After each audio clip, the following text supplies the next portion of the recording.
Bangkok's one and only all-English news and music station. Radio Thailand, FM 88.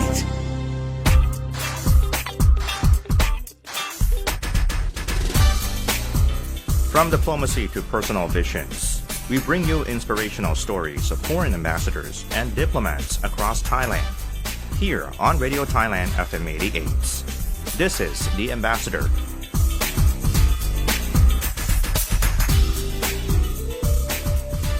Sawadee-ka. Welcome to the Ambassador program. I am Wanakan Wantawim. Today, Radio Thailand has an honor to talk with His Excellency, Mr. Nagesh Singh, the Ambassador of the Federal Republic of India to Thailand. And it's such a great opportunity to discuss general topics of the ambassador's personal background and his career inspiration. So let's explore this together. The Ambassador. Before we start, could you please briefly introduce yourself to our listeners so they are able to get to know you more? Thank you very much. First of all, thank you for giving me this opportunity to speak to the people directly through Radio Thailand. So thank you to you and thank you to Radio Thailand for this opportunity. I'm India's ambassador in the Kingdom of Thailand since November last year. So it's been almost a year and a month. I'm a career diplomat who has been in the Indian Foreign Service for almost 28 years now. Yeah. I have served in United States, in France, in Africa, and at headquarters in New Delhi in various capacities. I'm a student of economics by training. I'm married. I have 2 children. My son lives in New York. My daughter is here studying in high school here in NIST International School. And that's my short introduction at a personal level. Okay. So can you tell me how does it feel to be in Thailand for your first tenure as an ambassador? It's a remarkable experience. You know, till the time I came to this country, I did not recognize or did not understand the close connect, the civilizational connect India and Thailand have. And I can tell you, like I said, I have been in the foreign service, in the diplomatic service for 28 years. This has been the easiest insertion in any job I have done before, because there are so many cultural similarities between our 2 countries in society. People are warm, welcoming. And I'm not saying this to flatter the Thai people, but Thailand is a special country and makes you feel at home very quickly. And I think it all credit to the Thai people for their warm welcome. So very, very comfortable here. Okay, thank you, Your Excellency. Another question is, could you please elaborate on your motivation or inspirations for pursuing a diplomat? My family, my father, my grandfather, they were in the government service. So there was a tradition of public service in the family. When I was growing up, I had 2 options, either to join the home civil service like my father and grandfather who were permanent secretaries, etc. in the government in Delhi. But I wanted, because early 90s when I was looking for a career, India was opening up and the impact of globalization was being felt in our country, And for me, it was very exciting to go around, meet different cultures, live in different societies, and use diplomacy for addressing my own country's social and economic developmental challenges. But, this whole excitement about going and seeing the world, I'll be honest, was one of the primary motivations to live in different societies, meet different kind of people. But also what I mentioned, to help my country develop by building these global partnerships, in terms of trade, investments, political relationships, defense and security, etc. So it was a holistic kind of a motivation. And no regrets. After 28 years, if I get another chance, I'll again do the same thing. The Ambassador. The Ambassador will be right back after this short break. Radio Thailand, FM 88. Thailand Magazine. Lush trees, a babbling brook, crisp, cool air, birds calling in the distance. The forest comes alive in the morning air, and that's just the beginning. Doi Intanon in Chiang Mai is the highest summit in the country, and during the cool season, temperatures on the mountaintop can drop to a bracing 0 degrees Celsius. Doi Intanon National Park has several nature trails with varying difficulty levels, welcoming both newbies and experts alike. The Kiu Mae Pa Nature Trail in particular is great for adventuring families. Developed as an educational nature trail, the 3-kilometer path has 21 stations offering detailed explanations in both Thai and English about the plants and ecosystem. The trail winds through many of the diverse settings that can be found on Thai mountains due to dramatic changes in humidity and temperatures from the foothills to the peak. Hikers begin in mossy forests, transition into open meadows, and then reach a panoramic viewpoint. For those interested, you can find out more information on the Doi Intanon National Park page of worldwideweb.thainationalparks.com. You know how the trail starts. Now it's time to see where it goes. Through rail, air, and marine transport infrastructures, as well as cultural exchanges, Thailand is supporting enhanced connections within ASEAN towards a true regional community with convenient travel and flowing trade. Thailand is strengthening its fundamental infrastructure and open to linkages that will facilitate the movement of both ASEAN peoples and goods. Through programs like Thailand Wellness Awards, the government is actualizing the vast potential of Thailand's health sector. Recognizing exemplary members of the health realm, the government is encouraging and inspiring more operators to meet Thailand's high standards. Bringing leading health services to the Thai people and attracting the global spotlight, pushing forward Thai health standards is a key national policy.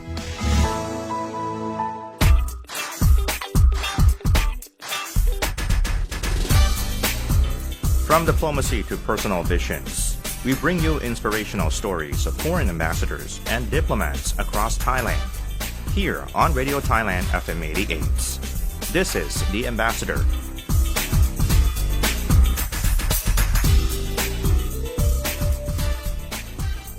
And welcome back to the Ambassador program.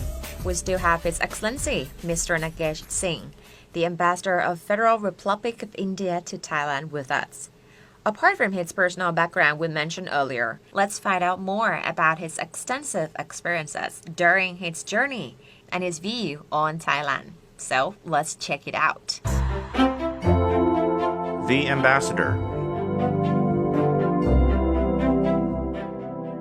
Moving to the next question, Your Excellency. In your diplomatic capacity, have you had the opportunity to recognize any similarities or distinctions in the cultural fabric of India and Thailand? And how do these factors influence the diplomatic relationship between our nations? Too many similarities between our cultures, whether it's religion. You are Buddhist, but I see Hindu gods and goddesses all over the country. Ganesha, Brahma, Vishnu, Shiva. Traditions, you have Songkran, we have Sankranti. On the same day we celebrate same. You have Loi Krathong, we have a similar festival in Eastern India called Boita Bandhana. We also put, candles in the river. Language, almost, thousands of words in your language are from Sanskrit and Pali. So names, most of the Thai names, if you see, they come from, especially of the girls, Suchitras and Mayuris and Anjalis, and all these names are from India. I mean, in the sense they have a common tradition. You have Ramakian, it comes out of Ramayana, in India. So to answer your question, there are so many similarities that I can speak for about 2 hours on the commonalities between India and Thailand. And that does impact. Because, finally, relations between two countries is not just about governments knowing each other or governments working with each other. The bedrock of any relationship is the people-to-people connect. And if people understand each other through, our traditions, our beliefs, our practices, that is the strongest partnership. And I see it every day in this country. But I'd like this, connect between our two countries to spread out to the younger generation in Thailand and in India. Because I think at times the younger generation is totally unaware of this connect, this historical connect which goes back almost 2,000 years between our two countries. And it helps because, we understand each other better. So in modern times also, if political relations or economic relations, the common cultural linkage acts like a facilitator for promoting bilateral relations. So yes, but the commonalities are too many. There are too many commonalities between our two countries. Okay. And India gave the name Suvarna Bhumi to your land. Suvarna Bhumi is a Sanskrit description, land of gold, With your extensive experience during your journey, both in India and abroad, could you share key insights into your roles and responsibilities to us? So, as ambassador, my job here in the kingdom, in Bangkok, is to promote a very deep-rooted and multifaceted India-Thailand relations.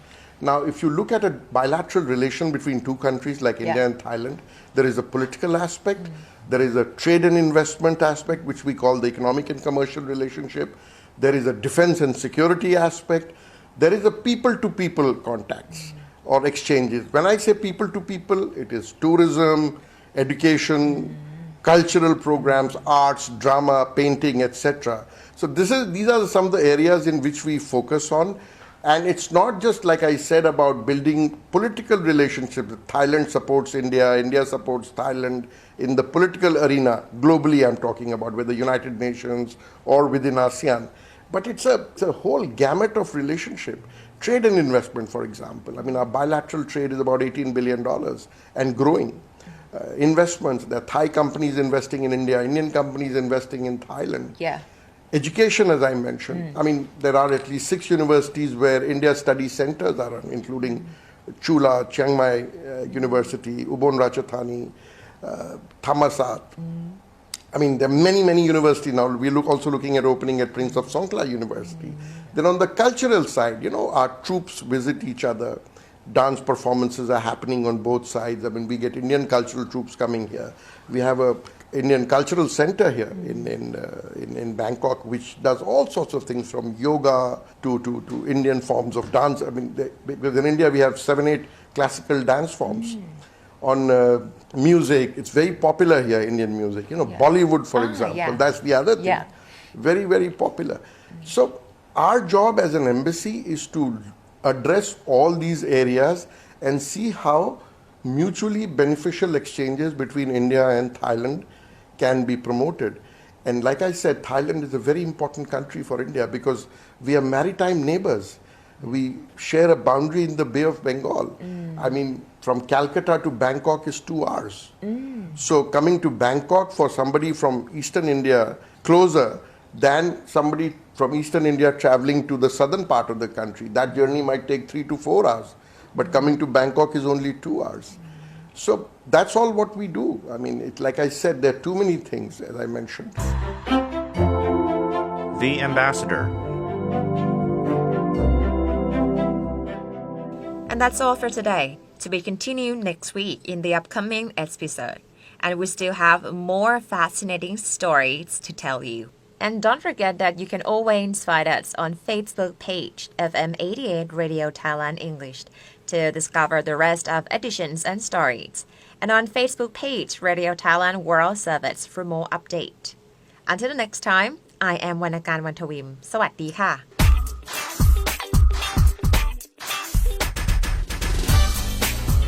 From diplomacy to personal visions, we bring you inspirational stories of foreign ambassadors and diplomats across Thailand. Here on Radio Thailand FM 88. This is The Ambassador.